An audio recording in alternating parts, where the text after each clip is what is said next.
할렐루야. 우리 앞뒤자와 한번 인사 나누시기 바랍니다. 환영합니다. 반갑습니다. 오늘 하나님의 말씀 마태복음 14장 22절에서 33절까지 먼저 보겠습니다. 마태복음 14장 22절에서 33절까지의 말씀 오늘 본문인데 저와 여러분들이 한 절씩 교독하도록 하겠습니다. 제가 22절 말씀 읽도록 하겠습니다. 예수께서 즉시 제자들을 재촉하사 자기가 무리를 보내는 동안에 배를 타고 앞서 건너편으로 가게 하시고 무리를 보내신 후에 기도하러 따로 산에 올라가시니라. 저물매 거기 혼자 계시더니 배가 이미 육지에서 술이나 떠나서 바람이 거스름으로 물결로 말미암아 고난을 당하더라. 밤사경에 예수께서 바다 위로 걸어서 제자들에게 오시니 제자들이 그가 바다 위로 걸어오심을 보고 놀라 유령이라 하며 무서워하여 소리 지르거늘 예수께서 즉시 이르시되 안심하라 나니 두려워하지 말라.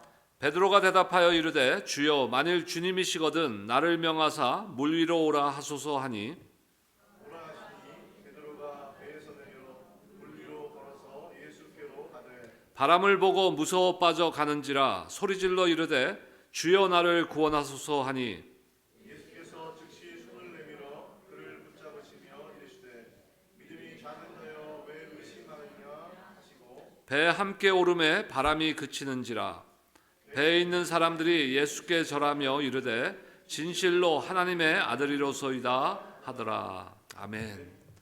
오늘 둘째 날 오신 여러분들 주님의 이름으로 환영하며 축복합니다.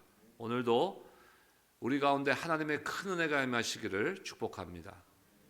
어제 말씀을 통해서 우리는 우리의 신앙생활 그리고 우리의 삶이 또 우리 교회 사역이 선한 것에 집중해야 된다라는 말씀을 받았습니다. 우리의 생각들은 긍정적인가요? 아니면 부정적인가요? 부정적인 생각들이 자꾸 들게 되면요, 그건 더 부정적이 돼요. 점점 더 부정적이 되는. 근데 우리의 생각이 긍정적이기 시작하면은 항상 긍정적으로 생각하게 돼 있는 거예요. 바울은 우리가 생각하고 있는 것들과 우리의 생각이 과연 예수 그리스도의 생각과 일치하는가? 이것이 대단히 중요하다고 교훈하고 있는 것입니다. 그러기 위해서 우리는 우리의 잘못된 생각과 가치관들, 관점들을 예수님의 생각과 관점으로 고치고 변화받아야 되는 것이에요. 그리고 각자의 삶이 다른 사람들에게, 특별히 우리가 공동체 안에서 서로의 지체들에게 책임감이 있어야 되는 거예요. 영적 책임감이 있어야 되는 겁니다. 나 혼자 신앙생활 잘해서 되는 것이 아니라 우리 형제자매들에게 서로에 대해서 책임감을 갖고 공동체를 세워나가야 되는 것이에요. 우리의 말과 행동을 통하여서 다른 사람들에게 선한 영향력을 끼치도록 애써야 한다고 우리가 교훈을 받았습니다. 오늘 두 번째 시간인데 눈에 대한 이야기를 좀 하려고 해요. 눈에 대한 이야기. 왜냐하면 우리 몸에서 집중력이 가장 흐트러지기가 쉬운 곳이 제 생각할 때는 눈인 것 같아요. 그래서 시선이 흐트러진다 그러잖아요. 시선이 흐트러진다. 한 10년 전쯤에 한 11년쯤 된 것 같네요. 제가 캄보디아 선교 비전 선교를 미국 목사님들과 함께 간 적이 있었는데 가기 전에 이제 부모님을 뵈러 한국에 가서 한 일주일 정도 있다가 캄보디아로 갔습니다. 근데 한국에 있는 한국으로 가기 한 직전서부터 제가 왼쪽 눈이 좀 이상한 거예요. 왼쪽 눈이. 그래서 좀 뿌옇게 뭐가 안 보이는 거예요. 계속. 한국에 가서도 계속 그 증상이 있어서 뭐 안약도 넣어보고 했는데 아무런 효과가 없었습니다. 그래서 캄보디아 그 선교 기간 동안에 굉장히 힘들었어요. 미국에 돌아와서 안과를 가보니까 녹내장이라는 것이에요. 녹내장. 우리가 백내장은 수술로 치료가 되지만 녹내장은 사실은 치료가 불가능한 병입니다. 그래서 더 이상 나빠지지 않도록만 우리가 그 조절을 해야 되는 건데, 그러니까 시신경이 죽어가는 거예요. 그러니까 시야가 자꾸 좁아지는 거예요. 그 시선이 흐트러지는 거예요. 집중력이, 바라보는 거에 집중력이 흐트러지는 거예요. 그 운전도 힘들어지는 거죠. 꼭 시력이나 녹내장의 문제가 아니라 우리가 운전하거나 운동 경기를 관람하거나 할 때도 우리가 집중하지 않으면요, 교통사고가 날 수도 있는 거예요. 그리고 우리가 운동 경기도 집중해서 보지 않으면 중요한 장면을 놓칠 수도 있는 것이에요. 얼마 전에 그 월드컵 했잖아요. 근데 집중해서 보지 않고 뭐 딴 생각하고 딴 거 하고 막 이러다 보면요, 그 한국이 골 넣었는데 나중에 보는 거예요. 물론 TV에서는 뭐 다시 돌려서 보여주지만, 오늘 제가 어제보다 일찍 나왔어요. 집에서 아침에 교회 와서 사역하고 이제 점심 식사 후에 집에 들어가서 잠깐 쉬었다가 말씀 좀 이렇게 다시 리뷰하고, 그리고 어제보다 한 15분 정도 일찍 나왔어요. 오늘. 그러면 이제 여기에 내 예상에 6시 40분에 도착한다. 교회. 6시 40분에 도착한다. 근데 평소에 제가 91번을 타고 오는데 거의 한타는 60번을 나도 모르게 탔어요. 오늘. 난 91번 시간만 체크를 했어, 제가. 그러니까 평소보다 거기가 조금 오래 걸리더라고요. 그래서 60번을 탔어요. 근데 60번을 타자마자 프리웨이에서 계속 익시트에서 내리라고, 내비게이션에서 계속 내리라 그러는 거예요. 내리라 그러는 거예요. 근데 사람이 쓸데없는 데 고집 피우면 안 돼. 그래? 네가 이기나 내가 이기나. 그랬더니 한국에 가서 지난번에 갔을 때 보니까요, 저만 그러는 게 아니더라고. 한 번은 우리 큰 누님이 이제 뭐 70이 넘으셨죠, 저희 큰 누님도. 근데 하루 토요일 날 시간이 된다고 오늘 하루는 너희들을 자기가 좀 점심 사주고 뭐 남대문 시장 가야 된다니까 남대문 시장까지 태워다 주고 하겠다는 거야. 원래 그러던 분이 아니거든요. 근데 그날따라 차를 태워다 주겠다. 그래갖고 분당에서 점심을 맛있게 먹고 남대문까지 가는데, 분당에서 남대문이 상당히 멀어요. 근데 내비게이션을 다 키더라고요. 근데 절대 내비게이션이 가라는 대로 안 가. 그러더니 뭐라 그러냐면, 나는 얘랑 지금 경쟁하는 거래. 얘가 가라는 대로 가는 게 빠른가, 내가 가는 게 빠른가. 쓸데없는 데 고집 피우면 안 돼요. 근데 우리 누나는 이겼어요. 내비게이션을 이겼어. 근데 나는 계속 내리라는 거야. 근데 두 군데 정도를 놓치니까, 익시트를 놓치니까 그 다음에는 내릴 찬스가 없어요. 왜냐면 나는 카풀 쪽의 레인을 타고 있었기 때문에 나갈 수가 없을 정도로 차가 거의 서 있는 상태로 돼버리더라고요. 그래서 6시 40분 예상이었는데 여기 제가 주차장에 7시 24분에 도착했어요. 그래도 감사하더라고요.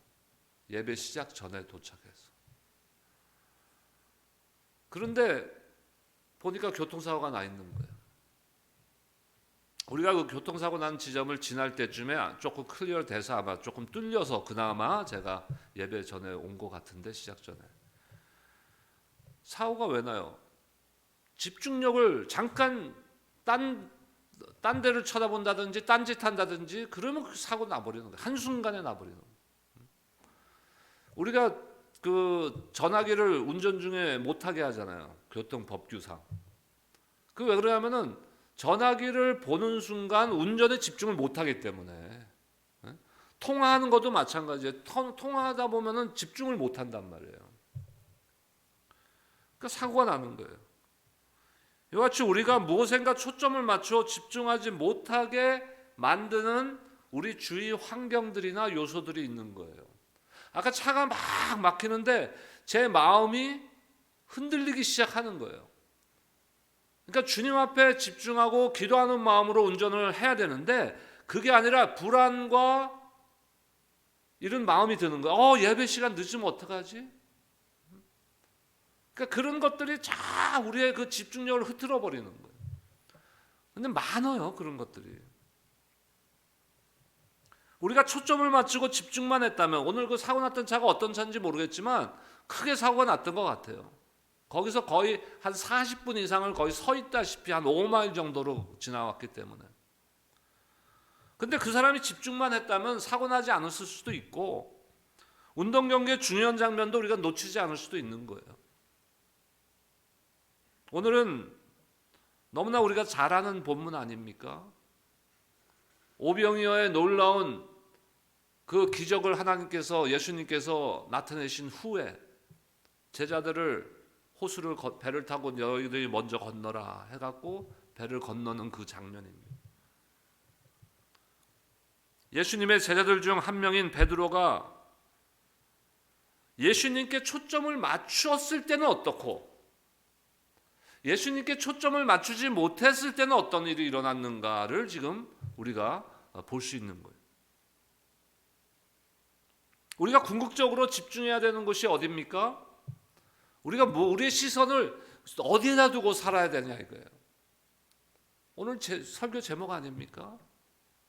그리스도께 집중해야 되는 거예요. 우리의 시선을 들어서 오직 주님만을 바라보는 삶을 살아야 된다는 것이에요. 그런데 세상은 우리를 그렇게 내버려 두지 않습니다. 우리의 삶이 참 초점을 맞춰야 되는 곳은 바로 우리의 시선을 예수님께 고정시켜야 되는데 세상은 그렇지 않아요. 오늘 보면요, 베드로가 예수님께 집중했던 것 같기도 하고 또 어느 순간에는 예수님께 향했던 초점이 시선이 흐트러져 버리기도 하고 그런 그 모습을 오늘 볼 수 있어요. 22절에서 24절까지 한번 다시 보겠습니다. 석절의 말씀 우리 함께 읽겠습니다. 시작. 예수께서 즉시 제자들을 재촉하사 자기가 무리를 보내는 동안에 배를 타고 앞서 건너편으로 가게 하시고 무리를 보내신 후에 기도하러 따로 산에 올라가시니라. 저물매 거기 혼자 계시더니 배가 이미 육지에서 술이나 떠나서 바람이 거스름으로 물결로 말미암아 고난을 당하더라. 자, 예수님께서 광야에서 배고픈 군중들을 어린아이가 갖고 있던 오병이어 물고기 5마리와 아니죠? 떡 5덩어리와 물고기 2마리를 가지고서 축사하시고 남자 성인만 5,000명이 넘는 그러니까 여자들하고 아이들이 어쩌면 더 많았을 수도 있어요. 그러니까 우리가 추측할 수 없지만 최소 5,000명 이상의 사람들을 다 먹이고도 남기는 놀라운 역사가 일어났어요. 며칠 전에 그 새가족 사역을 조금 우리가 재정비하려고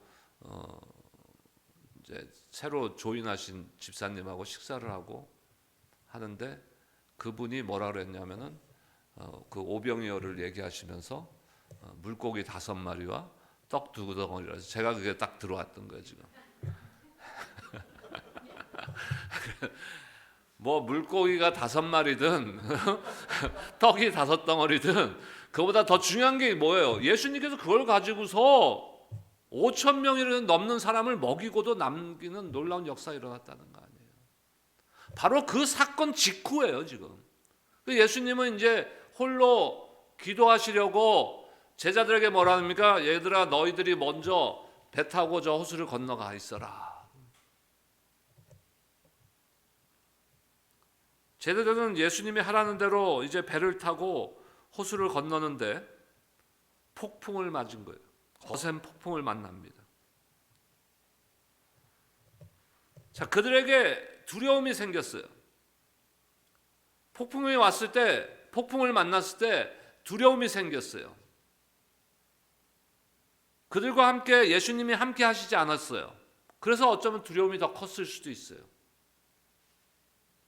근데 예수님이 그들 앞에 왔죠. 처음에 배 위에는 예수님이 없으셔서 그들이 두려웠습니다. 폭풍 앞에서. 하지만 예수님이 그들 앞에 왔어요. 그러면 그 두려움이 사라져야 되잖아요. 그렇지 않습니까? 근데 어떻게 돼요? 오히려 더 커져요. 두려움이. 그러니까 이들이 두려움, 지금 그 원인이, 두려워한 원인이요. 첫 번째 뭡니까? 폭풍이에요. 두 번째 뭐예요? 예수님이에요. 예수님 때문에 두려워했어요. 왜요? 예수님인지 몰랐기 때문에. 25절에서 27절까지 보겠습니다. 함께 읽겠습니다. 시작. 밤 사경에 예수께서 바다 위로 걸어서 제자들에게 오시니 제자들이 그가 바다 위로 걸어오심을 보고 놀라 유령이라 하며 무서워하여 소리 지르거늘 예수께서 즉시 이르시되 안심하라 나니 두려워하지 말라. 제자들은 예수님을 보고 왜 무서워했어요? 유령인지 알고 귀신인지 아는 거예요. 예수님께서 제자들에게 말씀을 시작하십니다. 이제 첫 마디가 뭐예요? 나니 두려워하지 말라. 우리가 더 이상 우리의 진정한 소망의 대상에 우리의 시선을 두지 않게 되면요, 우리 안에는 두려움이 생기는 거예요.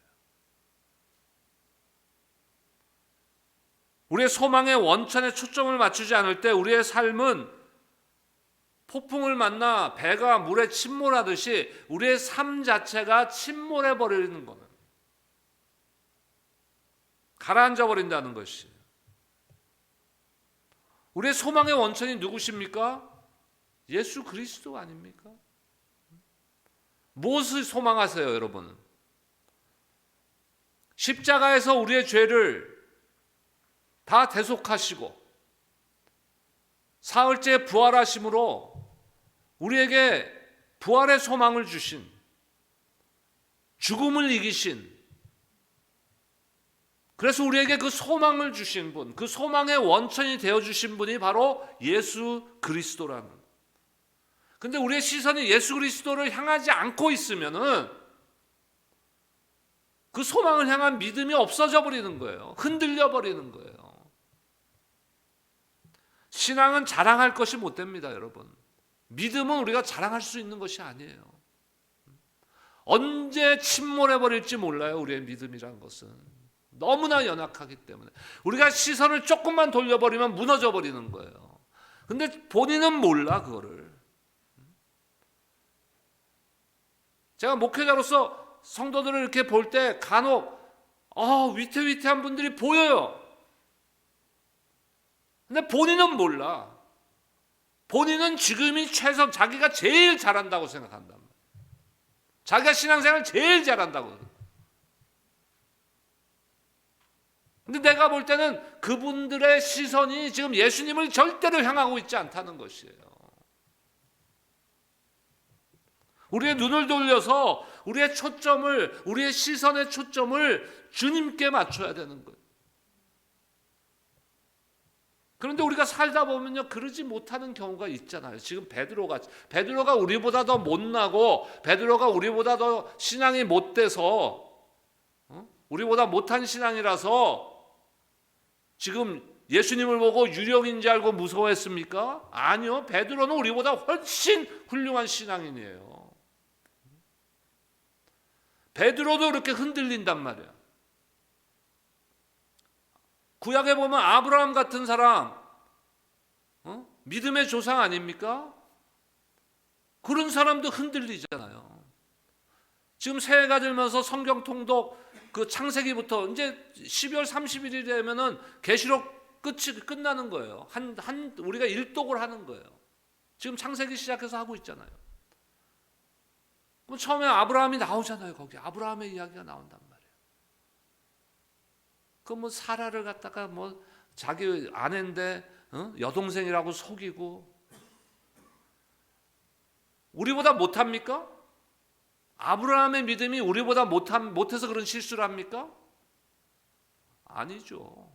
우리 자신을 과대평가하면 안 돼요. 내 믿음을 과대평가하면 안 되는 거예요. 왜 그렇게 되냐면, 왜 과대평가하게 돼요? 오늘 말씀. 우리 시선을 주님께 향하지 않기 때문에 내가 잘난 거야. 내 믿음이 최고인 거예요. 침몰되고 있는 거를 모르고 있는 거예요.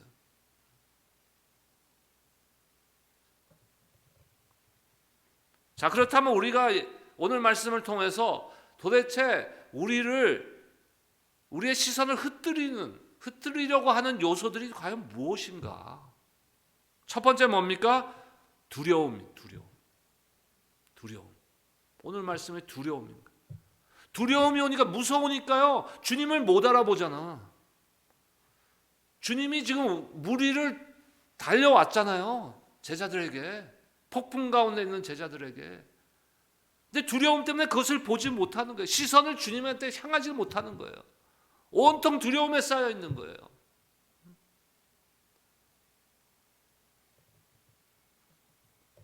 아까 제가 오늘 교회에 오는데 그 차 사고가 나서 지체됐다는 말씀을 드렸잖아요. 그 순간에 제 안에 무슨 생각이 드냐면, 이거 늦으면 안 돼, 걱정, 근심. 그래서 주님을 향할 수 있는 그 시선을 흩뜨려 버리는 거예요, 그게. 근데 바로 정신 차리는 거예요. 저도 내 자신을 추스려서 바로 정신 차리려고 노력하는 거예요. 오늘 말씀이 주님께 시선을, 우리 그리스도께 집중하라는 말씀을 내가 준비해 갖고 지금 강단에서 선포할 텐데, 내가 지금 걱정, 근심, 염려, 두려움 이런 것 때문에 주님을 향한 시선이 흩뜨러지고 있구나. 사탄이 나를 지금 흔들고 있구나. 그런 생각이 딱 드는 거예요. 그런 생각이 들면 어떻게 해야 돼요? 뭐 그런가 보다 그래요? 사탄아 물러나라 그래요. 나사렛 예수 그리스도 이름으로 명하노니 사탄아 물러가라. 선포해야 되는 거예요. 길가 가다 큰 소리로 하면 미친 사람인 것 같이 생각할지도 모르니까, 큰 소리로 하는 게 반드시 큰 소리로 할 수도 있고 우리가 속으로 할 수도 있고, 중요한 건 뭐예요? 내 믿음으로 선포하는 것이 중요한 것이에요. 그래서 시선을 다시 딱 고정시켜야죠. 주님께로. 우리가 신앙이 좀 흔들릴 수 있어요. 교회 생활도 조금 이렇게 흔들릴 수도 있어요. 저라고 신앙생활 하면서 업다운이 없었겠습니까? 많았어요. 시험 들었을 때도 있고. 제가 평신도 때 시험이 막 들어갔고 그러면은 항상 나를 붙잡아 준 사람이 있어요. 제 아내예요. 제 아내. 왜냐면 난 딴 교회 가겠다. 나 딴 교회 갈래. 근데 제 아내가 그때는 딱 그 결심한 게 있었어요. 그 결심이 결국 무너졌지만, 그 결심이 뭐냐면, 나는 이 교회에 뼈를 묻는다. 그래서 절대로 못 가게 하는 거예요. 딴 데로 나를. 그 고비를 넘기는 거예요. 그러면 또 흔들렸다가도 내 시선이 주님께로 향하고, 예배드리는 중에 하나님께서 감격을 주시고 은혜를 주시고 회복시켜 주시는 거예요.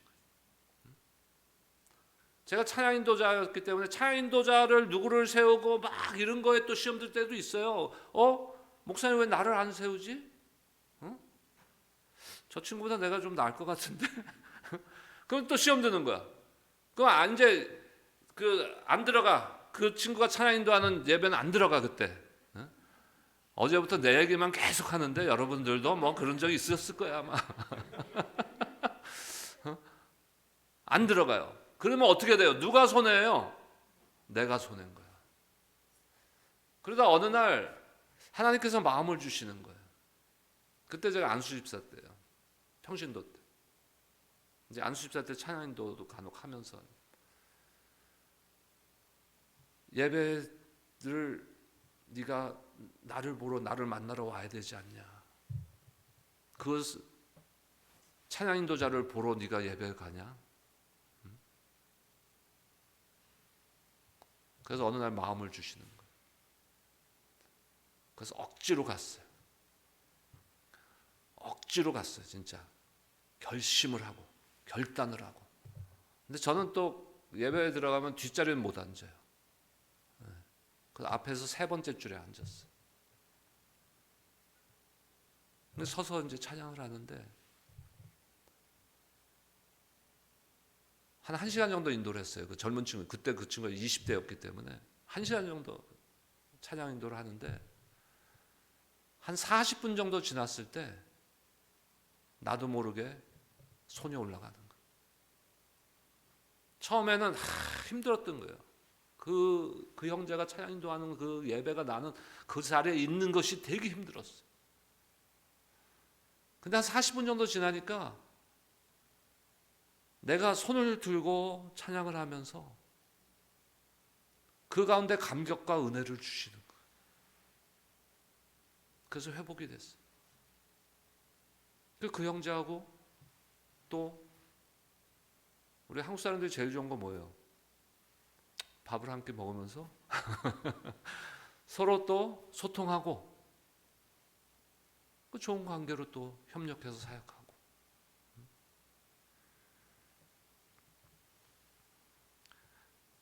우리가 방해받아요. 당연히. 우리를 쓰러뜨리려는 그 사탄의 역사가 우리 가운데 있어요. 분명하게. 그런데 그럴 때마다 우리가 결단해야 되는 거예요. 내 시선을 주님께 고정시키겠다.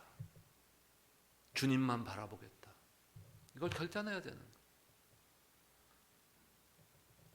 제자들이 왜 두려워했어요?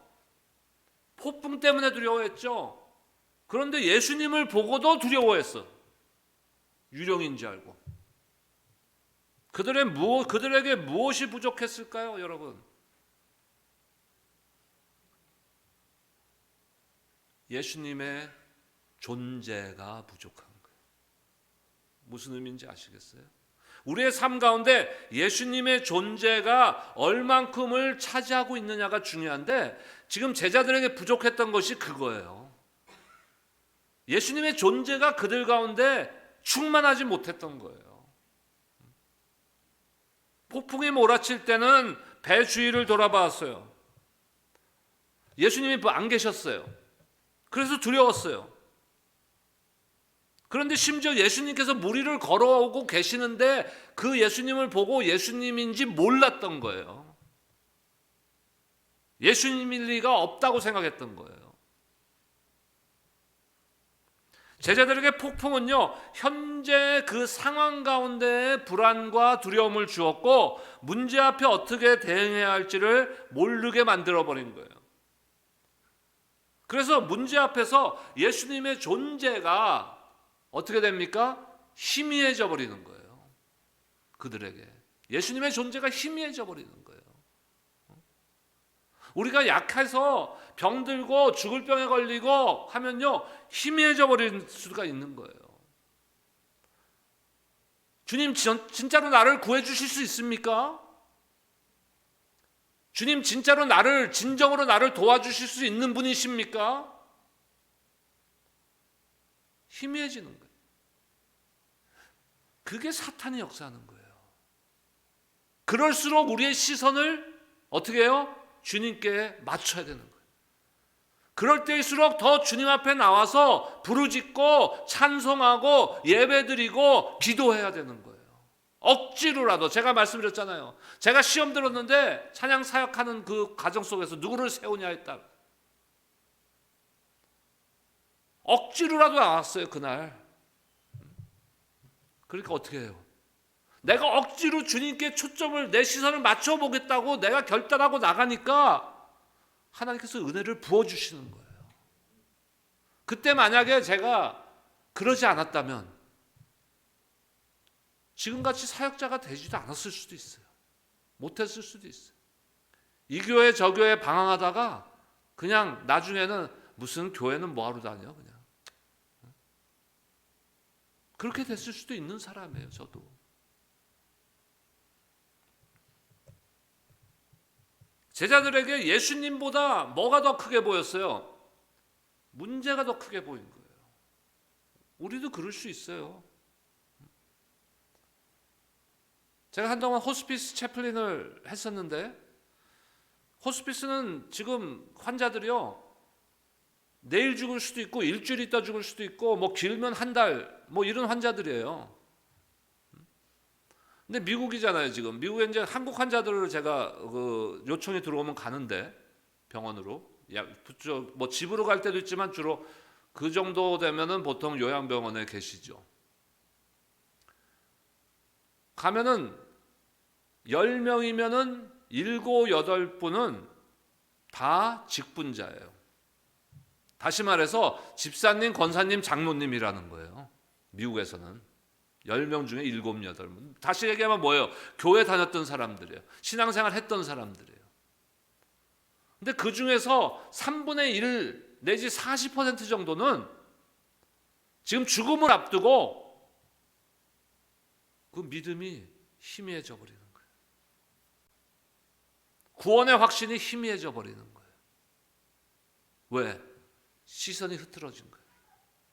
그게 병 때문에 그럴 수도 있어요. 병이 그들을 약하게 만들어서 시선을 흐트려 버렸을 수도 있어요. 근데 그게 우리가 볼 때는 병 들어서 그렇다고 그냥 그 외적인 모습만 보지만 그 가운데 악한 영들이 역사하고 있는 거예요. 우리 모두 다 그 길을 갈 거 아닙니까?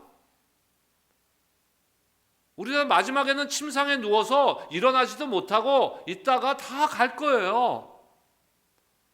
그때도 근데 우리가 흔들리지 않아야 되는 것은 그때도 시선을 주님께 맞추고 있어야 된다는 거예요. 침대에서 눈물로 기도로 밤을 새우더라도 그 순간에도 우리 주님께 시선을 맞춰야 되는 거예요. 근데 그날 어느 날 갑자기 내가 병들어서 침대에 누웠어요. 요양병원에. 갑자기 됩니까 그게? 안 되죠. 지금부터 훈련이 돼야 되는 거예요. 매일매일의 삶을 우리 주님께 초점을 맞추는 훈련이 돼야 되는 거예요. 폭풍이 오기 전부터 이 제자들이요 마음속에 결정하고 있어야 되는 것이 있었다는 것이에요. 우리를 두렵게 만들 요소와 환경과 상황이 우리에게 닥치기 전에 우리가 결정하고 준비해야 되는 것이 있어요. 폭풍으로 인한 불안과 두려움은 문제가 닥칠 때 제자들이 어떻게 반응해야 할지를 몰랐기 때문에 발생한 거예요. 두려움은 어떻게 반응해야 될지 모르니까 자꾸 두려워지는 거예요. 우리는 내 삶의 폭풍과 같은 문제가 닥치더라도 그 문제의 고통과 상관없이 나는 내 시선을 예수 그리스도께 맞추고 집중하겠습니다 하는 결단이 우리에게 날마다 있어야 되는 거예요. 그것이 돼야 우리가 마지막 날 죽음을 앞두고도 우리의 시선이 흐트러지지 않게 되는 거예요. 얼마나 안타까웠겠어요, 제가 목회자로서. 권사님, 자기 천국 갈 자신이 없대.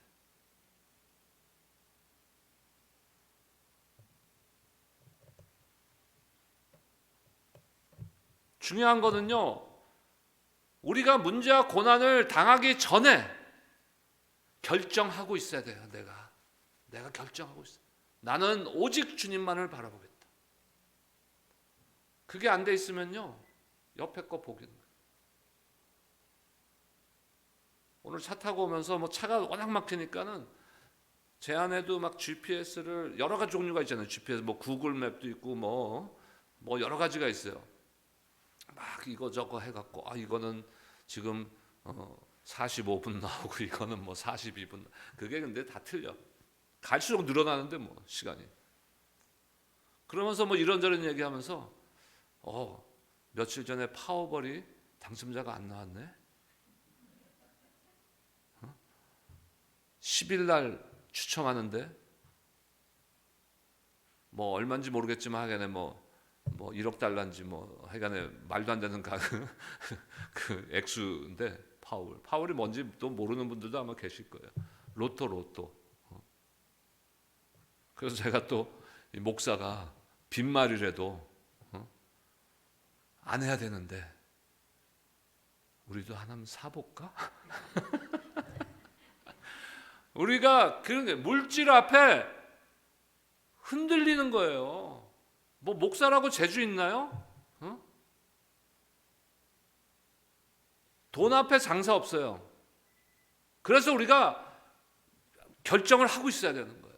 나는 돈에 시선을 팔리지 않고 오직 주님께만 시선을 집중하겠다.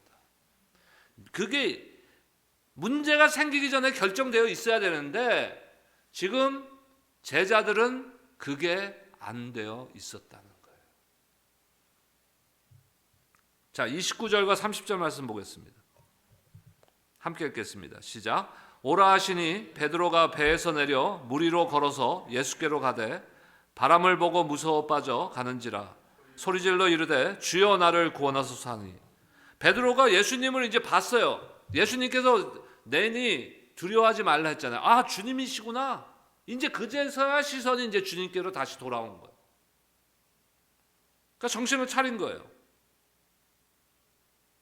그러니까 주님이시라면 내가 물 위를 주님처럼 걷게 한번 해주십시오. 나를 오라고 해주세요. 그러니까 오라고. 그러니까 발을 디뎠어요, 안 디뎠어요? 디뎠죠. 걸었어요. 그런데 얼마 못 가서 물에 빠졌습니다. 근데 오늘 보세요. 30절 말씀 다시 한번 올려주세요. 30절. 성경 30절 말씀 보면은 왜 빠져서 뭘 보고 무서워했어요? 바람을 보고. 바람을 보고. 무엇을 봤어야 돼요, 지금? 주님을 봤어야 되는데. 또 바람을 본 거야, 베드로는. 우리의 삶 가운데 직면하는 많은 방해들이 있어요. 사탄은 우리의 초점을 흩뜨리려고 그런 방해들을 이용해서 산만하게 만듭니다. 마태복음 4장 앞부분을 보면요. 4장, 지금 14장이지만 4장을 보면은 지금 예수님께서 40일 금식한 후에 내려왔을 때 사탄이 예수님을 시험하잖아요.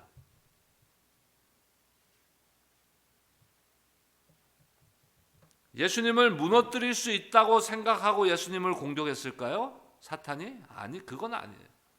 사탄이 예수님의 존재를 아는데 예수님을 무너뜨릴 수 없다는 것을 알고 있었지만 예수님의 그 초점을, 집중력을 한번 흔들어 보려는 거예요. 흩뜨려 버리려고.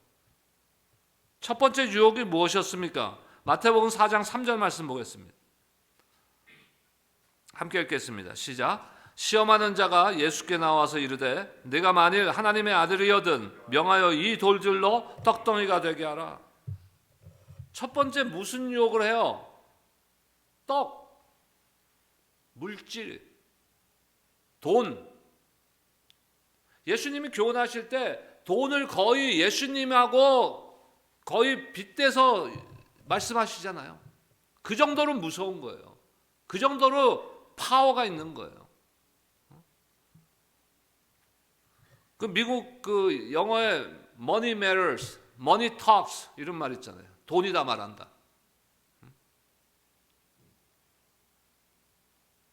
그러니까 누구한테 내가 당신 사랑해, 당신 좋아해 하는데 돈은 1불도 안 써. 그러면 사랑하는 사람일까요, 과연? 그럴 수도 있어요? 그럴 수 없어요. 그럴 수 없어요. 뭐 여기 연세 드신 분들 손주들 있고 할 수도 있는데 손주들이 와서 할머니, 할아버지 나 뭐 용돈 1,000만 불만 줘도 아니고 10불만 줘. 안 줘요? 주죠. 내가 그 아이를 사랑하는데 그 10불 못 줘요? 그래서 미국 사람들이 money talks, money matters 그렇게 얘기하는 거예요. 돈이 이야기해주고 그런데 그 돈이 우리에게 필요하죠. 필요한 거예요. 제가 과거에 비즈니스를 좀 활발하게 할 때 좀 그냥 내가 쓰고 싶은 만큼 쓰고 살았는데 이제 목회 일을 하니까 그걸 못하니까 불편한 건 있어요. 솔직히 말해서 불편한 적은 있어요. 하지만 그것이 불편한 것이 불행한 건 아니에요. 세계에서 제일 행복 지수가 높은 나라들을 이렇게 가서 한번 찾아보세요. 돈 많이 버는 나라 하나도 없어 거기는. 다 지금 우리가 생각하면 야 저런 원시 시대 같이 살 수가 있나? 저렇게 그냥 자연인으로 어떻게 살지 지금 이 시대에? 근데 그런 나라들이 그런 사람들이 행복 지수가 제일 높다는 거예요. 사탄은 우리로 하여금요 물질에 우리의 초점을 돌리게 만들어서 예수님께 집중하지 못하게 만드는 거예요. 하나님을 예배하는 일보다 하나님의 말씀을 묵상하는 일보다 기도 생활을 하는 일보다 돈이 더 중요하다. 그렇게 얘기 안 하죠. 신앙인들이 그렇게 얘기하는 사람 없어요. 하지만 삶은 그렇게 살아가고 있다는 거예요. 자, 마태복음 4장 6절 말씀 볼까요? 사탄이 또 예수님을 어떻게 시험했는지. 6절입니다. 시작. 이르되 내가 만일 하나님의 아들이거든 뛰어내리라 기록되었으되 그가 너를 위하여 그의 사자들을 명하시리니 그들이 손으로 너를 받들어 발이 돌에 부딪히지 않게 하리로다 하였느니라. 공명심으로 유혹하는 거예요. 하나님의 아들인데 여기서 뛰어나도 되잖아. 그러면 말씀에 기록된 것 같이 다 천사가 너를 받들어서 하나도 안 다치게 할 텐데 그 하나님 말씀에 그렇게 기록되어 있잖아. 사탄도 하나님의 말씀 이용해요. 어떨 때는. 자, 세 번째 뭡니까? 마태복음 4장 8절과 9절 말씀 보겠습니다. 함께 읽겠습니다. 시작. 마귀가 또 그를 데리고 지극히 높은 산으로 가서 천하만국과 그 영광을 보여 이르되 만일 내게 엎드려 경배하면 이 모든 것을 내게 주리라. 세상의 영광 권세를 가지고 시험하는 거야. 나 다 줄게. 다 줄게. 나한테 경배 한 번만 딱 해. 다 줄게. 자, 사탄이 하물며 예수님한테도 이렇게 시험을 했어요. 예수님조차도. 근데 우리에게 안 하겠습니까? 매일 하는 거예요. 우리한테 매일. 제가 한번 말씀드린 적이 있는데 저 아는 분이 근처에서 한식 식당을 해요. 근데 그분이 그 식당을 그러니까 셋업해서 시작할 때부터 그분이 결단한 게 있어요. 주일날 안 열고 술 안 팔고. 이거를 오픈했을 때부터 그분이 결단을 했어요. 그래서 내가 한번 만났을 때 집사님 참 제가 목사인데 부끄럽습니다. 집사님 참 믿음이 좋으신 것 같네요. 그랬더니 그분이 뭐라 그러는지 아세요? 목사님 하루에도 100번 이상 시험이 온대요. 100번 이상. 매일 100번 이상. 왜냐하면 식당의 주일날이 매상이 제일 높아. 일주일 중에. 주일날 눈 딱 감고 열면은 매상이 지금보다 20%는 올라간대요. 익스펜스는 거의 비슷해. 하루 더 연다고 해서 익스펜스가 크게 늘어나지 않아요. 그럼 눈 딱 감고 비어 와인 라이센스 신청해서 술 팔기 시작하면은 매상이 더 늘어나는 거예요. 하루에도 100번씩 시험에 든대요. 우리가 그런 거예요. 사탄은 그거를 이용해서 우리를 흐트러 버리려는 거예요. 사탄은 제자들도 시험하는데 예수님께 집중하지 못하고 무엇을 바라보게 합니까? 무엇을 집중하게 만듭니까? 문제를 집중하게 만드는 거예요. 사탄은 우리가 예수님께 집중하지 못하도록 여러 방해물들을 우리 삶 가운데 놓습니다. 이렇게 덫을 놓듯이 이렇게 놓는 거예요. 그런 경험 없으십니까? 시선이 주님한테 향해야 되는데 그게 잘 안 되는 거예요. 환경 때문에. 어떤 문제 때문에. 베드로를 산만하게 만들려는 사탄이 시도한 방해물은 뭐예요? 바람과 파도예요. 풍랑이에요. 주위 환경을 통해서 예수님을 향한 초점을 흩뜨려서 예수님께 집중하지 못하게 만든 겁니다. 자, 그렇다면 베드로가 배에서 내려서 물을 걸었잖아요. 물 위를 몇 걸음이지만 걸었잖아요. 그때는 그가 무엇을 보고 걸었을까요? 주님을 봤죠. 근데 몇 걸음 걷다가 시선이 어디로 갔어요? 바람을 보고 물에 빠진 거예요. 근데 우리는요, 베드로를 비웃을 수가 없어요. 베드로는 믿음의 눈으로 주님께 초점을 맞추고 발을 디뎠잖아요. 물 위에. 우리는 그거조차 안 돼요. 우리는 시작조차 안 하고 있을 수도 있습니다. 아니면 베드로와 같이 믿음으로 주님을 바라보고 시작했지만 곧 주님을 향한 집중력을 잃어버리는. 무엇이 우리로 하여금 불안하고 두렵게 만듭니까? 우리 앞에 놓여있는 폭풍과 같은 문제가 너무 커 보여서 우리를 방해할 수도 있어요. 그런 문제가. 근데 때로는 그런 큰 문제가 아닌데 사소한 것들이 우리를 흔들어서 산만하게 만드는 경우가 있어요. 그러니까 막 생각이 많아. 이거. 그러니까 요새 젊은 세대들이 사실은 좀 산만해요. 전화기가 없으면 막 진짜 어찌할 바를 몰라. 우리를 방해하는 것이 반드시 큰 문제, 폭풍과 같은 큰 문제만 있는 게 아니에요. 예수님이 아닌 다른 것들은 다 우리를 방해할 수 있어요. 예를 들면 뭐 인터넷, 유튜브, 취미, 그것이 나쁘다고 말씀드리는 게 아니에요. 그거에 집중을 하다 보면은 예수님을 향한 시선이 흐트러져 버려요. 산만해지는 겁니다. 그러다 보면 어떻게 돼요? 베드로가 물 위에 발을 디뎠지만 얼마 못 가서 물에 빠진 것처럼 우리도 침몰될 수 있다는 거예요. 예수님을 향한 집중력을 흩뜨리는 방해물이 여러분들은 무엇입니까? 결단해야 돼요. 눈을 돌려 주님께 집중하겠다고 결단하셔야 돼요. 베드로는 물에 빠지자 어떻게 돼요?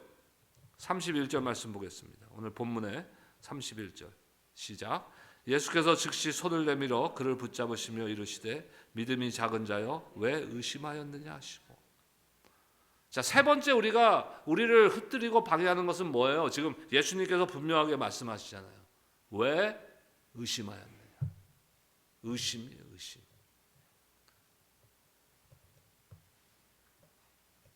우리가 그리스도께 집중하지 못하게 만드는 세 번째 요소는 바로 의심. 베드로가 처음 배에서 내려 물 위를 걷기 시작했을 때 그에게 분명히 믿음이 있었어요, 없었어요? 있었죠. 하지만 좌우를 보니까 바다를 보게 되고 바람을 보게 되고, 그러니까 예수님을 향한 집중력을 잃어버리게 되는 거예요. 그리고 지금 바다를 보고 바람을 보니까 의심이 생기는 거예요. 조금 전에 예수님 봤잖아요. 근데 의심이 생기는 거예요. 내가 물 위를 걸을 수 있을까? 계속 빠지겠지? 의심이 생기는 거예요. 어쩌면 우리 안에 베드로와 같은 의심과 질문들이 있을지 몰라요. 예수님 정말 우리의 모든 문제를 해결해 줄 수 있으신가요? 내가 지금 당면한 문제를 주님 해결해 주실 수 있는 분인가요? 때때로 우리는 주변에 보이는 문제들로 인하여서 정신이 팔리고 결국 우리 가운데 두려움이 생기고 또 무엇이 생겨요? 의심이 생기는 거예요. 산만함이 생기고 세 번째가 의심이 생기는 거예요. 시편 46편의 1절에 보니까 시편 기자는 이렇게 고백합니다. 하나님은 우리의 피난처시요 힘이시니 환난 중에 만날 큰 도움이시리라. 시편 기자 뭐라고요? 뭐라고 고백해요? 하나님은 우리의 피난처시요 힘이시요 도움이시다. 이게 여러분들의 고백입니까? 여러분들의 고백이 되시기를 축복합니다. 그렇다면은 베드로의 경우 예수님께서는요 어디 계셨어요? 바로 옆에 계셨어요. 눈앞에 계셨어요. 그럼에도 불구하고 그는 주위의 바람과 파도에 집중해서 의심해버린 거예요. 우리가 두려워하고 의심하는 이유가 예수님이 우리 곁에 없기 때문입니까? 우리가 두려움이 생기고 의심하고 우리의 생각이 집중되지 않고 산만하게 되는 것이 예수님이 우리 곁에 없어서 그런 겁니까? 절대 아니죠. 우리가 예수를 구주로 마음으로 믿고 입으로 시인하는 순간 우리에게 무엇을 선물로 주셨어요? 그리스도의 영이신 성령을 우리에게 선물로 주셨어요. 그렇다면 예수님은요, 우리 곁에 항상 계세요. 아니요, 곁에 계신 게 아니라 우리 안에 항상 계신 거예요. 우리가 두려워하고 의심하고 산만하고 한 것이 예수님이 없어서 그런 거 아니에요.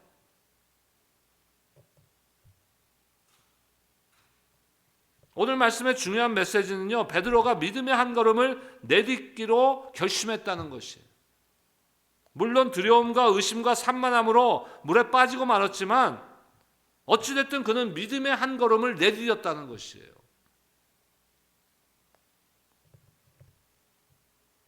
왜 내디뎠어요? 베드로가 왜 내디뎠던 것 같아요? 한번 생각해 보신 적 있어요? 그거를? 예수님이 무리를 걸으니까 그래? 나도 한번 멋있게 무리를 한번 걸어볼까? 베드로가 그랬을까요? 아니요. 그 상황에서 지금 예수님은 무리에 계세요. 지금 베드로가 생각할 때 자기가 예수님께로 갈 수 있는 길은 한 가지밖에 없는 거예요. 무리를 걸어서 예수님께 가야 되는 거예요. 그래서 믿음으로 걸은 거예요. 예수님의 십자가를 여러분 붙드시기를 축복합니다. 그걸 붙들면 우리는 참된 자유를 얻게 되고 예수님께로 더 가까이 갈 수 있는 기회가 우리에게 주어진다는 것이에요. 예수님께로 우리가 예수님과의 친밀함을 어떻게 가질 수 있는지가 보여지는 거예요, 우리에게. 베드로는 그걸 봤어요. 물론 잠깐 의심해서 물에 다시 빠졌지만 어찌됐든 오늘 중요한 메시지는요, 베드로는 그걸 보고 물에 발을 디뎠다는 거예요. 우리는 그거조차도 안 하고 있을 수도 있어요. 2023년도 여러분 새해 우리가 결정해야 되는 것들이 있어요. 올해는 어떻게 할 것인가? 나의 삶의 목표가 뭔가? 올 1년의 목표가 뭔가? 미국 사람들 New Year's Resolution 그래서 올해의 결단. 그래서 저도 그 운동을 걷는 건 제가 많이 걷는데 이 근력이 이제 자꾸 빠지잖아요. 나이 들수록. 근데 옛날에 있던 그 멤버십 갖고 있는 피트니스가 워낙 싸게 갖고 있어갖고 1년에 125불이에요. 그러니까 몇 년 동안 한 번도 안 가도 계속 리뉴얼 했어요. 왜냐하면 그런 딜을 할 수가 없어. 1년에 125불짜리가 어디 있어요. 수영장, 자쿠지, 샤워 다 있는 그런 그 피트니스 센터인데 큰. 근데 내가 이사 가니까 가까운데 그게 없어. 20분을 드라이브해 가야지 있어요. 다. 그러니까 안 가게 되는 거야. 올해 제가 결단했죠. 125불 이제 더 이상 리뉴 안 해. 아무리 싸면 뭐해? 안 가는데. 그래서 가까운 데 거를 이제 멤버십을 끊었어요. 그랬더니 일주일에 지금 한 3번, 4번 가는데 연초에 가니까요. 주차장이 꽉 차 세울 데가 없어. 제 안에 운동하는데도요. 체육관 같은 데서 운동을 하는데 그 안에 보통 제가 그 전에 한번 갔을 때는 11명, 12명 이렇게 들어갔었거든요. 조그만 공간에. 근데 제 아내가 요새 가는데 많을 때는 막 30명씩 온대. 내가 갔을 때랑 같은 시간대에 가는데 곧 시들을 거예요. 근데 중요한 거죠. 이런 것도 건강해야죠. 신앙생활 하려면 우리도 건강해야 돼요. 하나님 앞에 충성하려면 건강해야 돼요. 그런데 그런 결단보다 더 중요한 결단이 먼저 우선 돼야 된다는 거예요. 우리를 방해하는 거, 우리의 초점을 흩뜨리려는 거, 두려움, 우리를 산만하게 만드는 그러한 환경들, 그 의심하게 만드는 그러한 환경들, 그런 요소들에 우리의 초점을 맞추지 않고 올 한 해 하나님, 내가 그리스도께만 초점을 맞추는 거 결단하고 매일매일의 삶을 훈련하고 연습하겠습니다. 이 결단이 여러분들에게 있으시기를 축복합니다. 우리 침대에서 30분 더 자면은요, 30분 먼저 죽어요. 여러분 아세요 그거? 침대에 오래 누워 있으면은 빨리 가요. 왜 웃으세요? 근거 없는 얘기인 것 같아요?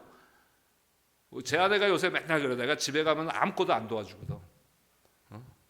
뭐 설거지도 안 하고 뭐 아무것도 안 도와줘요 저는. 뭐 심지어는 정원 뭐 나무 하는 것도 우리 와이프가 나는 안 해. 그랬더니 요새는 한 내가 10번쯤 들었어 그 말을. 무슨 말을 들었냐면, 목사님 여자들이 왜 오래 사는지 알아?